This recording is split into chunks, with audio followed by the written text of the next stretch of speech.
draft. It's ASL, it's quarterfinals, and we've got some players here to introduce for you. In the top right corner of Daybreak, coming through some adversity to even make it this far, it is your blue Terran player. Paragons of Perfection, MaNiacJace. And of course, his Zerg opponent, spotting in the bottom left-hand corner, already got his hatchery up and running. And the natural, your green Zerg player. 440 Gaming, TheGiantNome. Alright, boys. So, basically, MaNiacJace went for a CC first build. He tried to put it on the low ground, and there was some early pressure from one little baby scouting drone that was able to deny it. And on Daybreak, typically what you'd see when you see an early CC is you say, okay, he's probably going to go very macro-oriented, of course, early on. But it doesn't normally extend into the 3CC build. Typically, what you see from this is like a Marauder Hellbat push, or maybe a Marine Hellbat push if you are expecting some type of like 2-base muta play. So the build that I like to do a lot is a 2-base, like it's like a 945 Hellion or a Hellbat Marauder push. So that's what I'm predicting to come out of MaNiacJace. Of course, it could go many number of ways. TheGiantNome is getting his overlords in okay positions around the map. Typically, he's notorious for getting his overlords spread out, and he's got really good vision across the map right now. Ling's in some pretty important locations, both Zell and Alga Towers, and he's going to go ahead and take a pretty decently early third. It's the 6-minute mark, so it's not fantastically early. It's a standard timing for an early 3-hatch build. But the important thing to note is that this is Daybreak, and there's a massive amount of distance and a corridor between the natural and your third, which makes it rather hard to defend. But he's going to go ahead and do that. We have Stim along the way. Hellions, of course, double producing out on the Reactor Factory for MaNiacJace. And both players are content to chill for a little bit. I don't expect to see a lot of early use of these Hellions but in terms of harassment. They're really used for scouting. So he's going to go around and check this third base location. He's going to confirm that it's there. And then, of course, he's going to want to bring them back and keep them alive because he's going to turn them into Hellbats at some point. And that is going to need to be at a point where he wants to have an entire army as opposed to missing 2 Hellions or Hellbats, which could end up being the difference. We do have a Viking out for Maniac as well, which I enjoy because it's going to go ahead and try and get rid of the Overlord spread. We have a Baneling Nest that's halfway being completed from the TheGiantNome. He's also, I believe he's got speed. And he's got his Evo chambers down there at the base of the natural. So now this Viking is going to go ahead and start to deny the Overlords spread out as the Hellions make their way across the map. And now he's got a pretty decent size of Hellions. He's also got Medivacs on the way. One important thing, though, of note is we do not have an armory just yet. The armory, of course, now responsible for the transformation servos, no longer needing that upgrade at the tech lab on a factory. Hellbats can just form out of Hellions right away. They're going to go ahead and try and get some work done here in the third, but being met by 3 Queens means that these 6 Hellions are going to have to get out of the way. There's a lot of Lings on the map, and if he is able to catch these Hellions, he might be able to deny this push, because now the armory is down, Stim is about to finish up, and once that armory is done, we're going to see Marauders, Medivacs, Hellbats start to push across the field and try and end the game. This is basically as 2-base all-in as it gets for Terran. He's not making a 3rd CC just yet. His Stim's just now finishing. He's got more Hellbats out of the or Hellions. Ooh, they get surrounded by the Lings. And this is massive. This has instantly changed the face of the game, because now MaNiacJace's entire push has drastically changed. At which point he used to have 10 Hellions, he now has 4. And 4 Hellbats with medevac support are much more manageable and much less scary than 10, which is what the push is going to be. And this is why he was playing a little bit risky, keeping those Hellions out on the field, trying to do something with them. But, you know, he is going to still try and make this push work. Now, just imagine this push with all those Hellions with it now, and you'll see why it was so important to keep those Hellions alive. He doesn't have a lot of anti-air, so if we do see a quick switch to mutas from TheGiantNome, if he senses what's coming, which he's making a lot of Banelings now, so something tells me he has an idea. He's got an Overlord at the 3rd base of MaNiacJace's, so he knows he's 2-basing it just far, and the Spire does go down. MaNiacJace is going to choose this 3rd base to go ahead and morph his Hellions into Hellbats and start to pressure. He's got 2 Medivacs, couple Marauders, couple Marines sprinkled in there, and it's mainly going to be Hellbats, the brunt of this force. Let's see how the Banelings coming in. What type of detonations are they going to get on the Hellbats? All but one. Now the one goes down, and the Lings coming in from the back for the counterattack. this all but shut down. Now he's only got Marauders and Marines on the ground, and that's not going to be enough. He's going to have to lift up, losing a couple units there. Already lost a medevac. That Marauder's going to get swallowed up. And tell you what, that was perfect defense from the Giant Gnome, representing 440 Gaming extremely well in that first attack. Actually, he lost 2 medevacs, so he only has 1 medevac left. I think he started that attack with 3 medevacs. Now these things are going to try and get in here, but of course Hellbats do exceedingly well, especially with medevac support. So those things are going to have to turn around, not getting anything else done. But he's going to drop here with 2 Marauders and a Hellbat. That Hellbat able to get some work done, but the Queen sniped the medevac, and that's the heavy gas unit. Now he's not going to be able to kill a lot of these drones without support, and both Marauders and Hellbat are going to die. Giant Gnome, it's a good tell to see that he's going to go ahead and take a 4th. He's not content to use his 3 bases, and I think MaNiacJace knows what's going down. And the response from MaNiacJace is to continue with the production. He's got 2 engineering bays going. He's got Vikings on the way, combat shields. Now he's going to get more Hellbats, more Marines, and he's not going to go into 3cc just yet. He does have that 3rd CC there, producing SCVs if he needs it, and of course the extra mules and scan energy is always good, but he's not going to go ahead and take a 3rd because I think he wants to get a little bit higher army composition before he does anything of the sort. The Giant Gnome, only on 102 supply right now compared to MaNiacJace's 102 supply, but the numbers are of course a little bit skewed because the Giant Gnome is likely saving, he's got 14 larvae, he's saving up gas to make that Muta switch when he wants to, and he's going to go ahead and invest the minerals and gas right now into Zerg flyer attacks level 1, of course.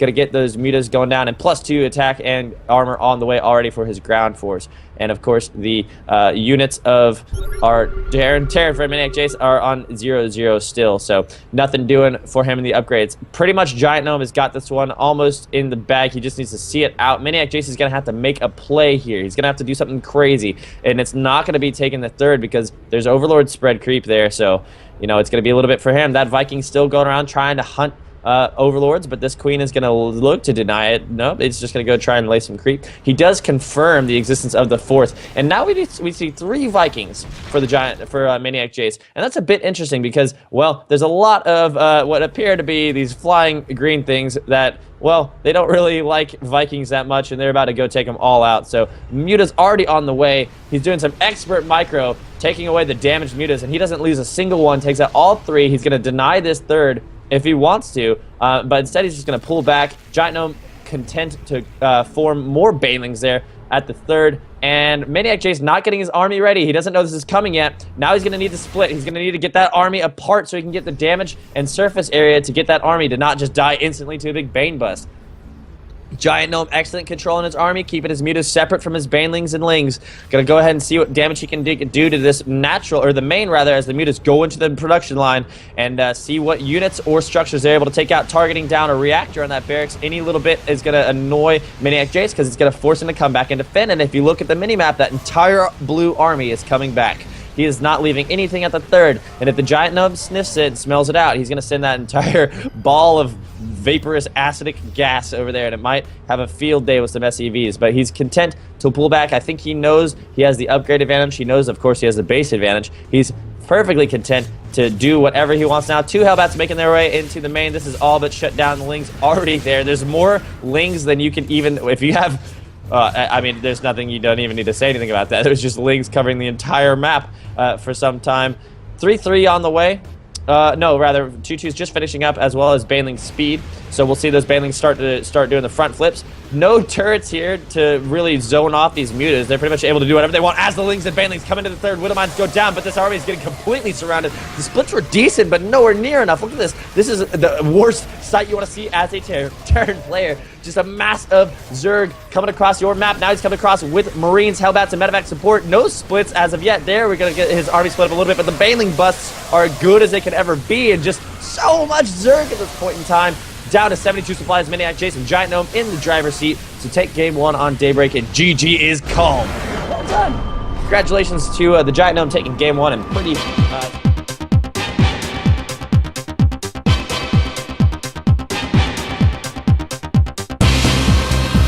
Alright, welcome back. It's Cloud Kingdom. It's game 2 of this epic TVZ series thus far. Of course, in the bottom left-hand corner, currently down 1-0, trying to fight his way back and tie up the series, your blue Terran player.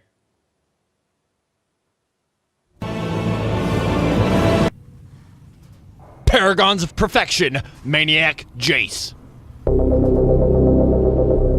And his Zerg opponent in the top right-hand corner, taking game 1 in pretty convincing fashion. Of course, the winner of his Group 16 group, your green Zerg player. 440 Gaming, the Giant Gnome. All right, boys, this is the purple wasteland that apparently is a kingdom of clouds as face the sun. So eloquently put it in Twitch chat. And I want to talk about this map for a little bit here, because in my opinion, this map was, a lot of people saw this map and they're like, yeah, Cloud Kingdom, I loved that map back in the day. And then now we've grown a little weary of it since it's Heart of the Swarm. And I think some of that reason has to do with how easy mech is in terms of TVT. But one of the things I want to talk about too is the laneage on this map. If you look at the ramps down into the valleys in this map, which our Reaper friend is about to go down, that is where it seems to be the decider for these games. Most people who attack up those ramps will lose the game. If you are the defending army, you have such an advantage. Of course, vision, concaves, all that good stuff. We all know why ramps matter in StarCraft 2 engagements. But the thing is for some reason, we all forgot how to fight on Cloud Kingdom. And every map I've casted so far in Challenger League, Cloud Kingdom has been decided in an engagement on a ramp. So we'll see if it's going to stay the same way. That Reaper actually getting a little stuck there against a wall, able to micro him away. A lot of lings, 6 lings, not too much, but a pretty decent investment. We have 2 Reapers coming out for MaNiacJace, and he's also taking his natural at a decent time. Factory on the way, as well as a reactor on his barracks to make room for those Hellions.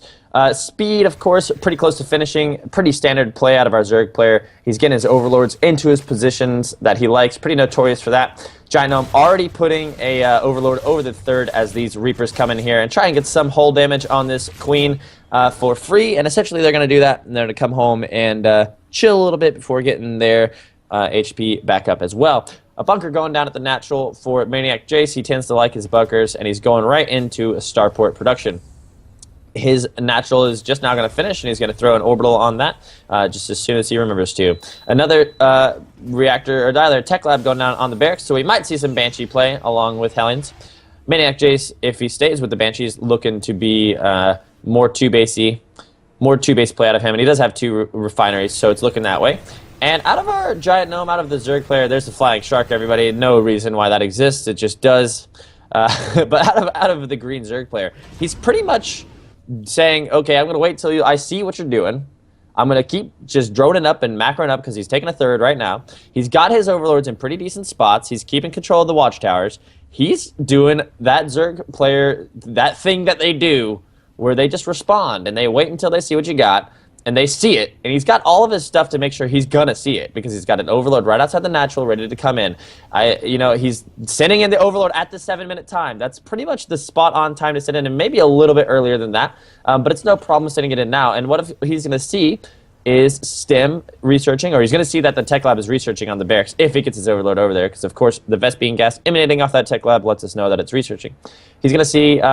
Nothing crazy. He's going to make sure that there's not a tech lab on the starport and ensure that he doesn't need to get out any spores. But this Viking does come along, and it's looking to put a stop to that as Hellions going trying to pressure the third of the Giant Gnome. That Overlord is going to see everything, by the way, so not going to be able to stop him from getting the spot. The key thing about this right now is there's 2 Reapers involved in this. If these Reapers weren't there, this push would be a lot less, this harass rather, would be a lot less strong, but if he is able to get his Reapers out there and the Giant Gnome accidentally targets them with his Queens, he might be able to pressure those Queens. The Viking is, of course, now going to make its worth in gold. It's going to go ahead and walk around this map, or fly around this map rather, and take out some Overlords, and that's important for 2 reasons: scouting information and, of course, supply. He might lose a Hellion here. MaNiacJace playing a little bit with the fire. These 2 Queens have a lot of DPS coming out those Hellions. These Speedlings making their way across the map, but seemingly caught in 2 worlds as he's kind of dancing between the safety of his creep and coming out in the middle of this purple wasteland here that is dominated by a floating shark. These Hellions going to try and come in here and see what's going on. There's no drones at the third yet, and no drone transfer as of yet. Lings making their way into the natural. That Viking might die, but he's going to live as a transfuse goes out an Overlord. Not something you see every day, but Giant Gnome is supply blocked right now, so he needs everything he can get. Oh, these Hellions are going to get decently a good surface area surround from these Lings, and you know what? He's going to try and micro out of it, but the Lings are able to kill every single one. And you know where that took place, ladies and gentlemen? The top of a ramp. He didn't have vision. He came up on creep. Giant Gnome didn't have to do anything. He just responded. He reacted. And we do have 1-1 coming down for a Zerg player. 18 Lings on the way as well, just to make sure he's not dealing with any more nonsense. 4 Marauders in this drop, so it's a lot. It's a heavy drop coming down here. No Overlords. The Viking has cleared the way, so this is going to go unspotted for as long as possible. We have, of course, Lair on the way. It's a decently late Lair, 10-minute Lair, not your earliest, but of course, it's not the worst because he's able to get his drone count high and not really worry about it. 4 Queens here are going to be able to put some damage on that medevac, but these 4 Marauders, of course, able to do a lot of damage with the healing medevac as well. One of them almost dying, making it back into that medevac, and in even trade, nah, nothing died, so not really anything going down that way. Poking and prodding from MaNiacJace. He is supply block currently, has not yet taken his third. Let me check and see as he loads up his medevacs. He does have 2 orbitals. He doesn't even have a third orbital yet, so it's the 11-minute mark has not even begun building a third, as this 2 medevac, well, it's a 1 medevac drop supported by another medevac, so it's got some healing power with it as he pulls that medevac away, so actually it is just a 1 medevac drop. 1 Marauder, 6 Marines in here. They've trained their entire lives. They graduated high school, shipped off to the Marines on their 18th birthday, and little did they know that MaNiacJace had a pretty obnoxious plan for them. They were going to go right into the natural base of this player called the Giant Gnome. Totally undefended right now, but of course, I guarantee you there's going to be a pretty hefty response to this, and we'll see what these Marines can do. There's actually a lot here. They're able to stem and get on top of that Queen. Now the Lings come in. We'll see if he brings it back. He's in a really good area right now, able to stem again. The Queen is still alive. We're going to go ahead and drop these 4 Marauders that survived from earlier into the main. They're cleaning up a lot. One's got 2 kills, 1 kills here going there. And, you know, they're actually able to clean up a lot of drones. And now the Lings are filing back into the main. And the Banelings don't have speed. They are on creep, but the drop and the natural going down again. MaNiacJace proven he belongs here. Taking out a lot of drones. This might be what he needs to get himself back into this series and enforce himself. The Marauder in the front able to tank, and the Marines in the back able to put out a lot of DPS. And he's going again in the main. What he wants to do is he wants to put his units in those little crevices in the minerals so they're not surrounded. The Banelings having to come back. He needs to lift up. Oh, he's going to waste a lot of Banelings. Only 1 Marauder goes down. So the drop again goes down in the natural. Able to kill the medevac, and so that drop will end itself once it's gone. And I think that's going to be about it for the drops, but my goodness, the efficiency. And of course, MaNiacJace takes this as his cue to go ahead and push out. In the middle of the map, he's got a lot of forces streaming across, only 1 medevac healing. I believe he might have 2 in the back supporting. Either way, he's going to go ahead and stem. He's going to cancel the 4th. Right as it finished, right, it got almost finished. That would have been a really nice pickup if he was able to eliminate the minerals as well. Going up a ramp! Going up a ramp! Okay, the splits are amazing. Really good splits on creep. No Baneling speed. Oh, I think he did have Baneling speed, so able to use the concussive shells to great effect on top of a ramp again. Letting the Banelings get... Oh my god. It's like they don't learn, kids. It's like they don't learn. This was a game-ending push if MaNiacJace had the wherewithal to see it out. He drops in the main. I'm not going to be critical right now. I want to talk about it later. The main drop is going to stop the mining here. The Marauders are able to do a lot of work with this medevac. This drop has committed so much to this, and 10 kills on 1 Marauder, 11 on the other. Sergeants, the both of them, serving their country proud, as he still has a main force doing a little bit of damage here, supported by a medevac and 2 medevacs and a Widowmine. He's got 2 medevacs on the way, more Hellions, or rather, more Widowmines, Marauders, and Marines. He's trying to take a third, as we see 8 mutas on the way for MaNiacJace. I haven't really been paying attention to the production tab that often because this game has been so exciting in terms of the multitasking and that sort of thing. There is 1-1, of course, for MaNiacJace, so he has not started his 2-2 yet, and I believe his Zerg opponent is now on 2-2, actually, so the upgrade advantage in favor of a Zerg player. He's got that going for him. He doesn't really have much else going for him. He is going to need to use his muta control to really see himself back into this game. +1 attacks just now starting, and you know what? If MaNiacJace attacks up another ramp like that, he can expect more of the same. His splits and reactions were good enough last time, but that was a potentially game-ending push, and now he's going to have to push it 15 minutes, and the mutas have a decent amount of mutas now, and they're able to go pressure, and this is not what you want. You want the mutas back home defending. He's going to lose a medevac for free there if the mutas spot it, but they're going to get instead go in and try and snipe this command center some Marines are able to put a little bit of defense up, but they snipe the turret. The command center's going home. As he cleans up some creep, he's gonna go up the ramp again. No, he scans. Okay, so he knows what's up there. He's not gonna go ahead and go up the ramp. I was about to say, Maniac, you're killing me, bro. All right, he's got this little task force of Marines out ahead. You know what? All the reinforcements are getting sniped by this Mutas. MaNiacJace needs to force the issue here. Now he's gonna come up this ramp. One Mutavine goes off on its own units more so than the other one. He's gonna go ahead and push up here. A lot of Banelings there. He knows they're there, but he's gonna send out the forces. No splits. He's getting surrounded, and all the Marines are dead except for the ones in the back. Now there are some reinforcements here, and you know what? The MaNiacJace plummet is less supply, but he's forced the Mutas home. This is big. The army supply in favor of MaNiacJace. Now we see the tide turning. A lot of DPS coming from these Marines in the back as they're able to actually stay alive. No Banelings here to deal with this. 34 Lings on the way. Now they're going to pop, but is it going to be enough? The hat trick goes down. MaNiacJace in commanding position. Going to jet out with his medevacs and come home and see if he can revitalize and reconsolidate with his army. So that was decently cleaned up from the Giant Gnome, and now he's got a supply lead. This is a pretty back-and-forth game, if I'm honest. Giant Gnome, I don't think has got the advantage, but he's got a pretty decent army, and you can make things happen with this. MaNiacJace still hasn't landed his third. His main's got to be almost mined out, as these Marines are going to get swallowed by these Lings here. MaNiacJace might not have enough. The Mutas are going to come in, +1 just about to finish for their flying attacks. This is not enough Marines here. I don't think MaNiacJace can defend this. The Lings are getting in on top. Both medevacs are going to go down. Now it's Mutas versus Marines, and of course, Marines typically win that battle, especially when you've got a hefty amount of them, but he can't stand a lot right now. He doesn't have any medevacs, and there are none in the production tab. More Mutas seems to be the answer for the Giant Gnome. That Marauder doing whatever it can to deny anything it can, getting 2 kills, 3 kills before it goes down to the Muta ball. Giant Gnome is just going to produce Lings and Mutas from here on out. Of course, sticking with the LMB, the Ling Bling Muta. And you know what? Both players have been put back into the Stone Age. They can't really do much by way of tier 2 like upgrades. They're both on 1-1, or rather, the flying units are on 1-0, and MaNiacJace is still on 1-1. 2-2 not on the way anytime soon. He needs medevacs. That's what he's putting his gas on. Floating 1,300 gas, though. He's starving for minerals is really what it's coming down to. Building turrets when he's starving for minerals might not be the best decision, but it's his decision to make, not mine, as 2-2 is finally started.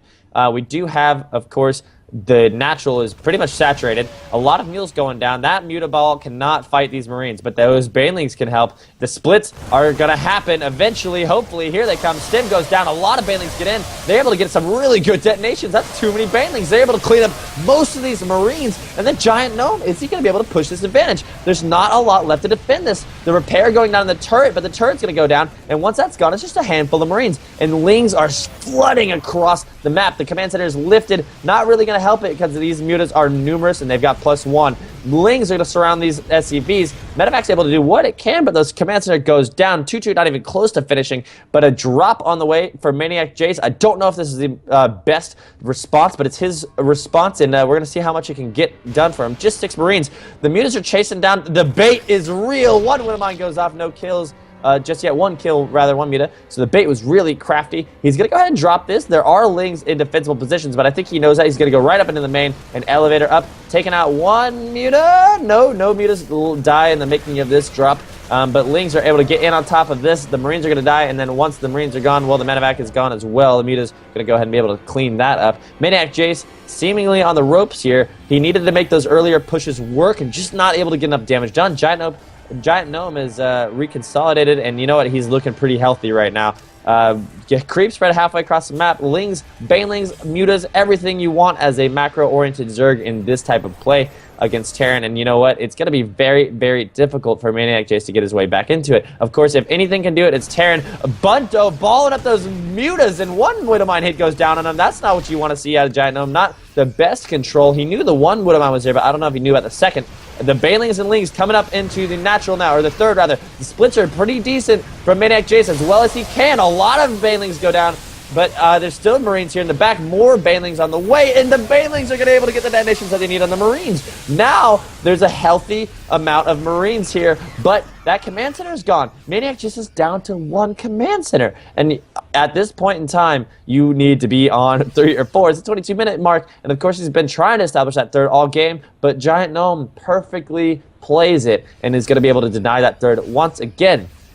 The response from Giant Gnome, more the same. Creep getting spread. Overlords getting made. banelings and lings. No more mutas. I think he's got a really healthy amount.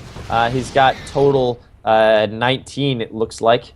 So at this point in time, what do you really do if you're the Terran player? There's not really much you can do. Mech switch not happening. Drops have been shut down consistently. It seems like he's he's preparing for one last push, but he's going to go ahead and drop here. This Overlord's going to spot it, so the mutas are going to be well within position by the time it comes. Giant Gnome not going to let that one slip up. The muta's already there, ready to meet these medevacs, and that's the GG called as soon as he saw the mutas.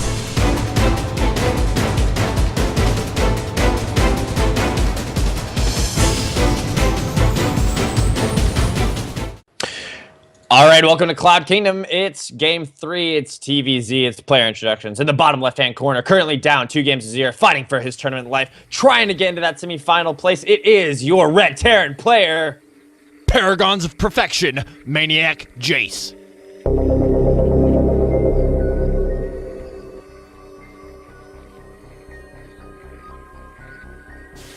And his opponent in the top right-hand corner, currently going hatch first. Taking it 2-0 thus far. Of course, the fourth member from 440 Gaming in the quarterfinals, and will be the third if he wins this game in the semifinals. Your green Zerg player, 440 Gaming, TheGiantNome. Yeah, so he's going to go ahead and go hatch first in a spawning pool. Pretty standard, but if there was 2 racks coming down, it would have been the worst choice, because I think, yeah, he went gas before pool as well. So would have been nice of MaNiacJace to proxy racks, but of course he's on the back. He's on the ropes right now. He's probably not willing to risk a lot, and to be honest, I don't blame him. He's going to go ahead and get this Reaper out here, and the Overlord is going to see it.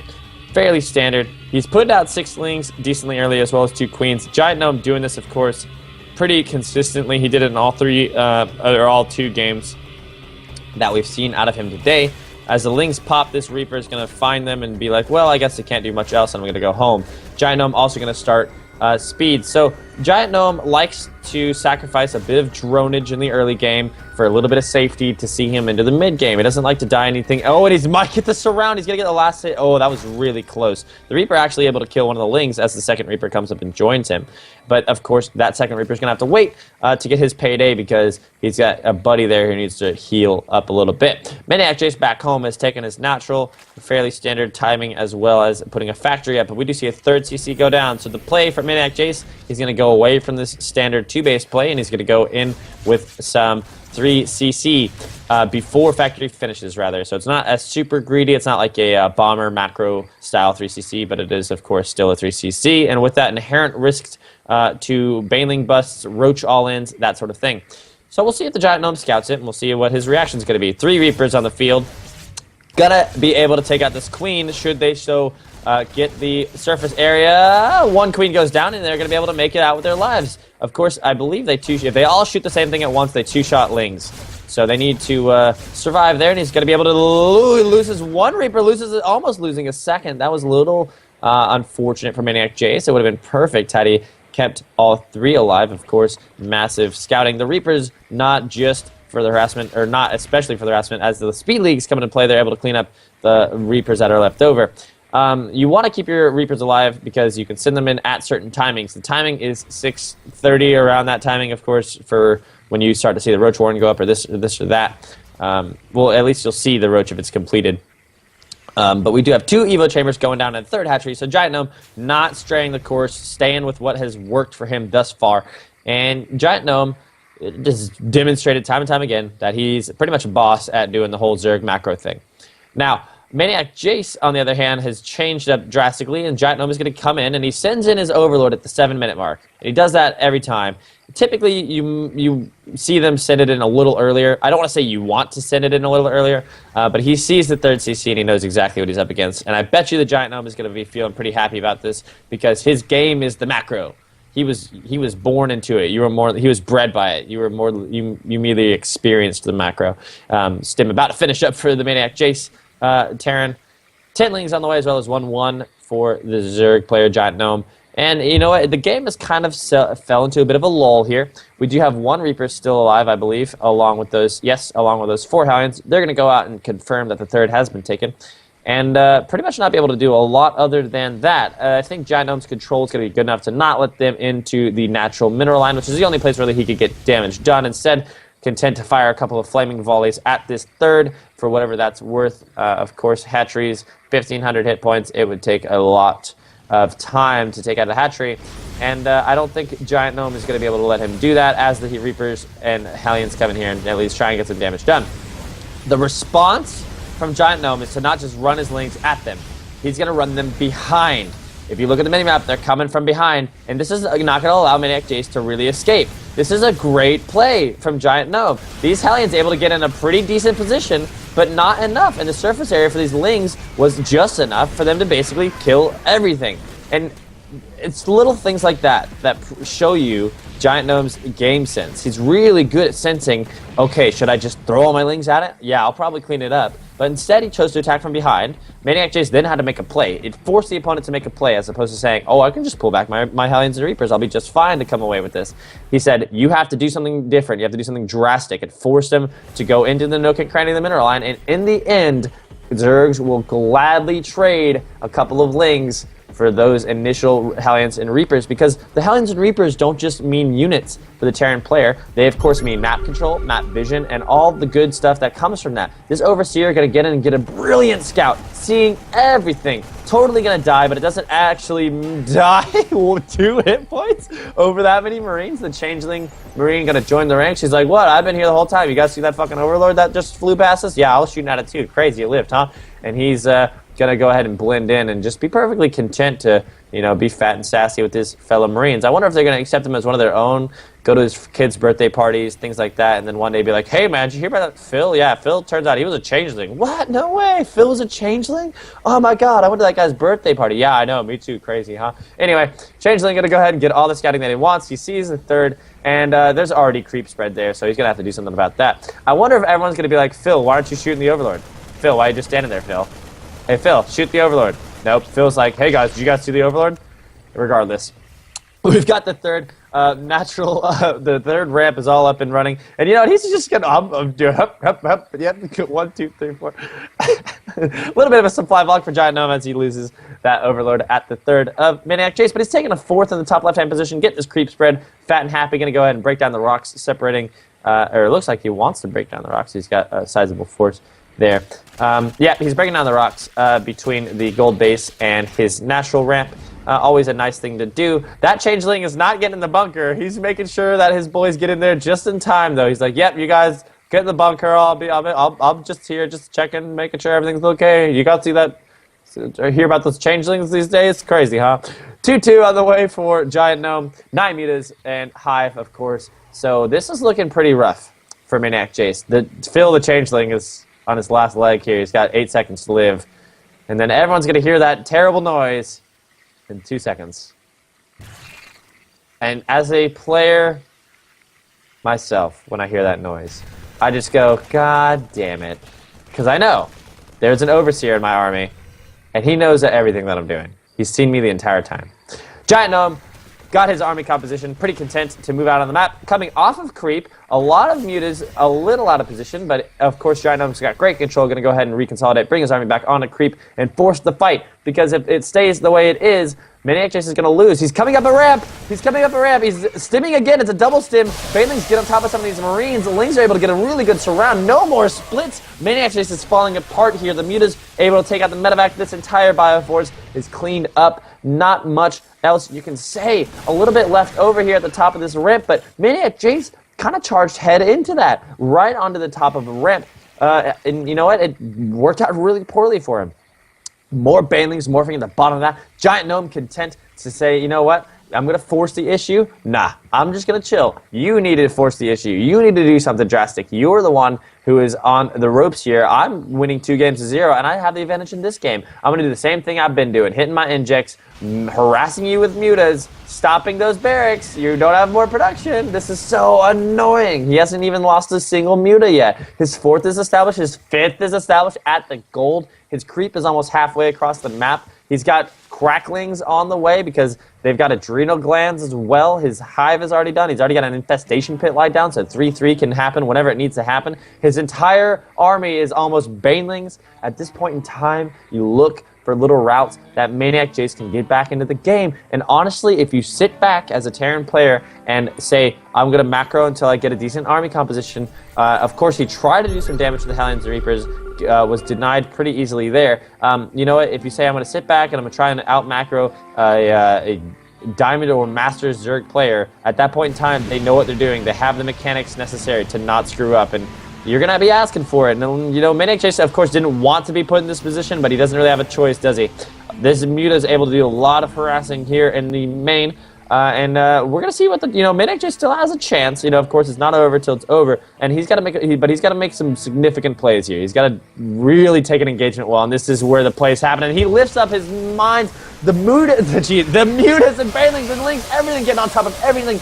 Bio going down like flies. Acid bath for all the Marines, free of charge. Yours courtesy of the Giant Gnome. And that's all she wrote. Not much else MaNiacJace can do here. The Banelings getting in on top of the SCVs. Muta's going unimpeded, save for a few turrets now. But, of course, at this point, it's too little too late. The second is lifted up, the natural, rather.